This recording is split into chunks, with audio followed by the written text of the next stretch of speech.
bỏ làm gì.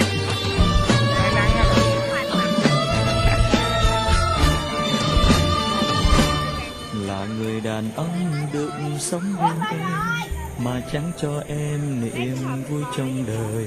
Là người đàn ông như thế làm chi, thà không có còn hơn.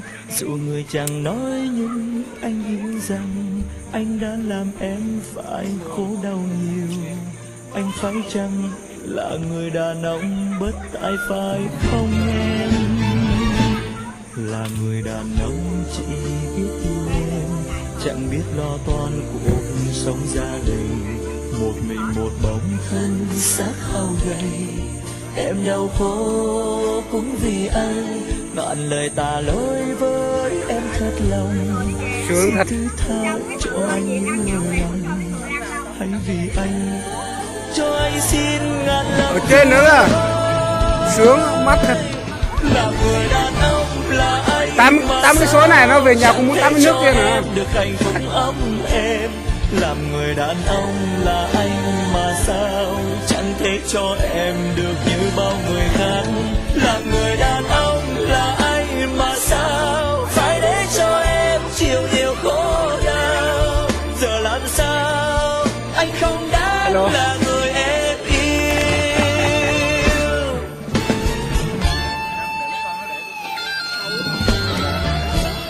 Người vào ăn cái này nhiều người.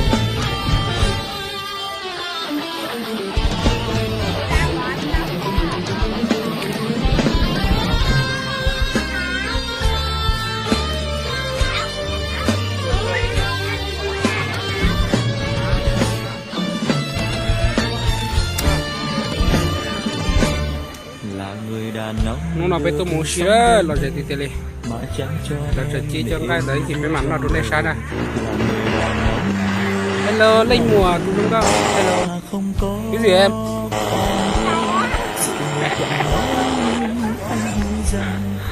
Chị ơi, này bỏ ngoài hay để cái dĩa hả chị? Anh phải chăng là người đàn ông bất tài phải không em? Là người đàn ông chỉ biết yêu em, chẳng biết lo toan cuộc sống gia đình. Một mình một bóng thân xác hao gầy, em đau khổ cũng vì anh. Ngàn lời tà lỗi với em thật lòng, xin thứ tha cho anh những lỗi lầm. Hãy vì anh cho anh xin ngàn lần thứ lỗi. Làm người đàn ông là anh mà sao chẳng thể cho em được hạnh phúc ấm êm. Làm người đàn ông là anh mà sao chẳng thể cho em được như bao người khác. Làm người đàn ông là anh mà sao phải để cho em chịu nhiều khổ đau. Giờ làm sao anh không đáng là người em yêu. Làm người đàn ông là anh mà sao chẳng thể cho em được hạnh phúc ấm êm. Làm người đàn ông là anh mà sao chẳng thể cho em được như bao người khác. Làm người đàn ông là anh mà sao phải để cho em chịu nhiều khổ đau. Giờ làm sao anh không đáng là người em yêu.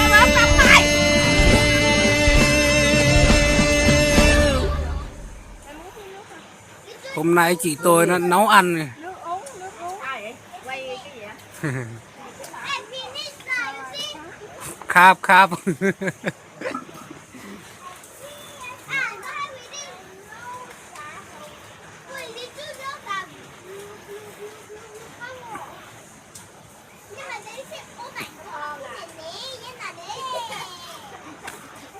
Không quá à?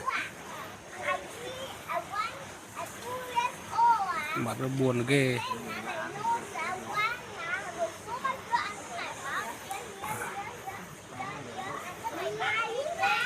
Lên ăn đi, để nướng ra. Nướng vừa đủ thôi.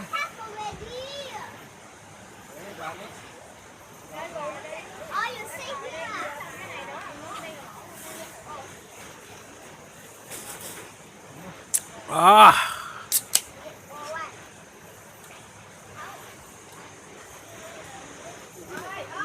giảm hết cho khối mệt.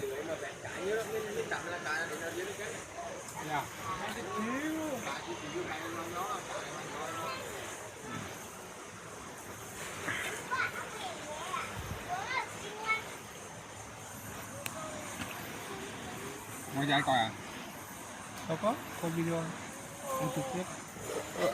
Nè con tí nè. Đây này, mang cho. Còn bỏ đậu phộng. Ha ha.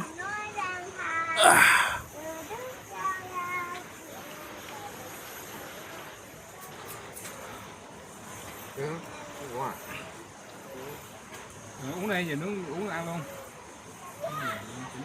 Ăn nhiều rồi. Ngon không? Ngon không?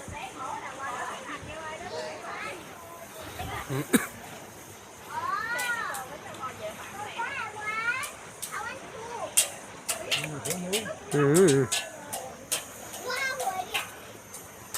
Ừ.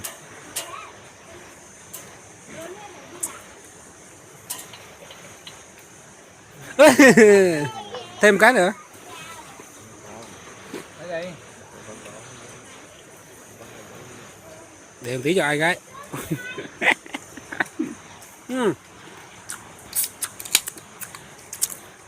Bao ngon lắm.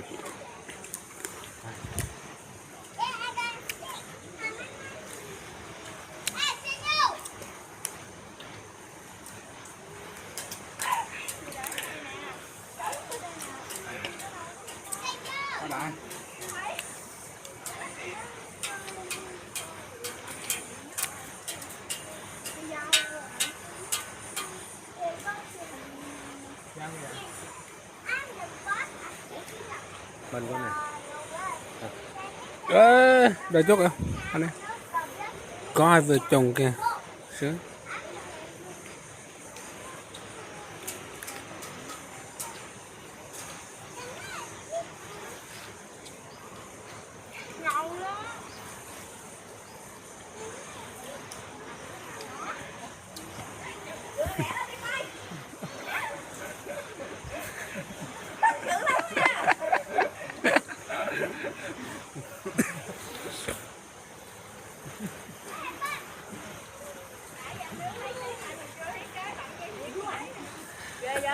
Thôi con cố gắng làm cho ba ăn nha.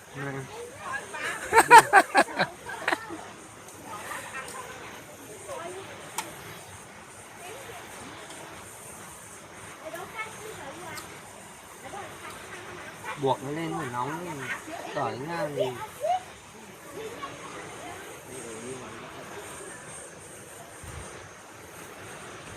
Em gái người đẹp. Ở đâu? À đó. À mà chiều lên cái cây to thế này trời. Kêu cái tổ ong trên kia. To.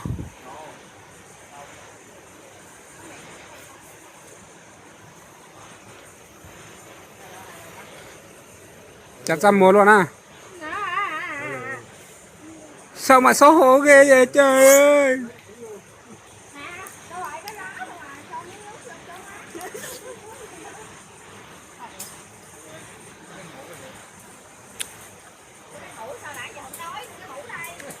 Em mới kêu thôi mà. Chị mới giờ kêu thôi luôn á. Cái thấy cái người Malai nó đi lấy nó lấy cái đỉnh mở nó đóng vào nó chiều từ lên được. Còn Việt Nam mình nó kiểu như cái cây chia này nó buộc vào nó chiều lên là được.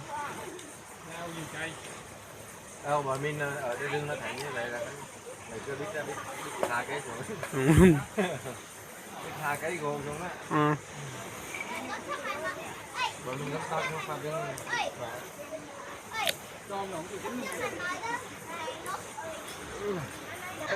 tôm ở đâu tôm như thế.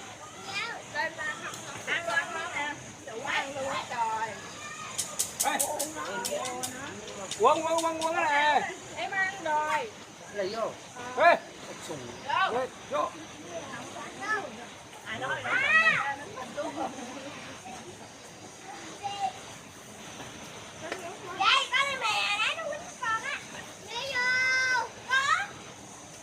mé dầu có. Ủa, nhớ chị đeo ha, cho nó chuối mà hai. Đứa nói tiếng nào nữa nó gọi bà này tạ đà luôn.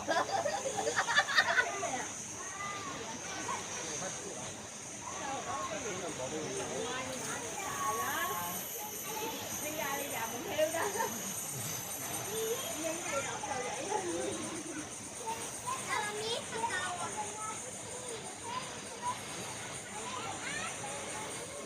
Ê, vô đây điện thoại tính nữa đây ơi. Nè, mấy đứa bó này nè. Lấy.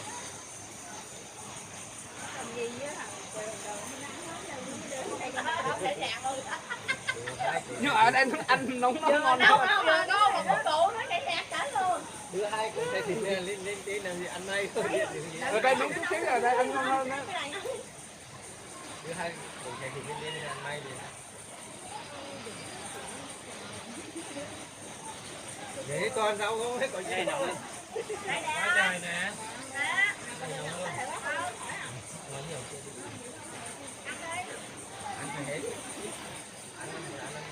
Trời ơi, Tường ơi, mày quay qua thì nhìn tao một cái này.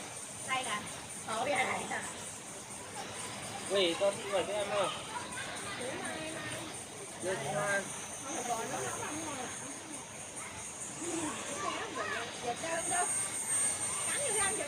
Này nó yên miếng nha. Này hai ớt nhầm ớt nè đây.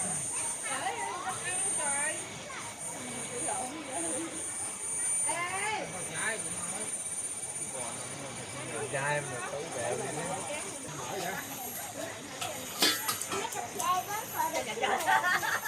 Đâu gà chị sợ. Nhà cha đang giữ cái đó nồi luôn. Nhà cha đem gà, nhà cha đem hai gà đâu bắt luôn á. Thật sự trên này nó khổ chút xíu nhưng mà nó ăn ngon hơn. Ở dưới kia nóng thật nhưng mà nó ngon hơn. Nó ăn đi nè. Nó mày lắm dữ không? Anh phải uống này. Đi nè. Uống được không?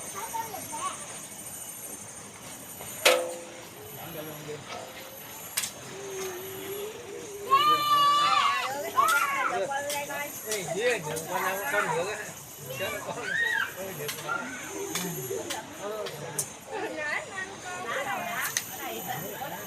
Mẹ đi tắm được chưa vậy? Tắm.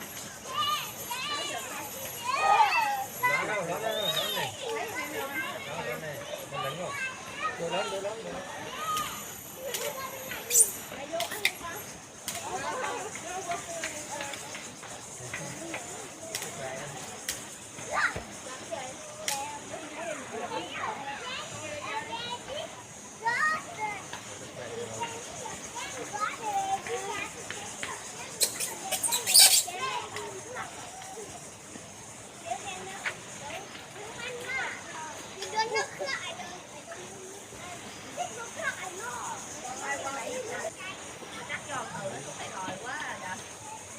Có cái ngồi được.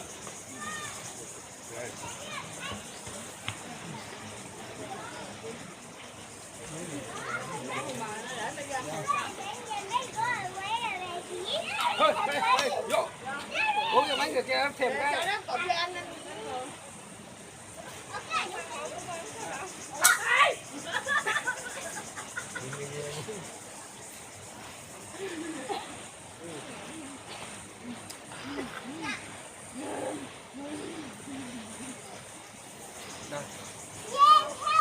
Thôi cà ly má chết. Kinh chưa? Chơi này vậy luôn à? Mẹ cho anh muốn mà còn hỏi thôi với mày trời. Ê anh cô anh tiêu diệt cái đám ở đây coi. Nướng gà, bò, các thứ luôn. Ta đi chơi vô nha. Ừ?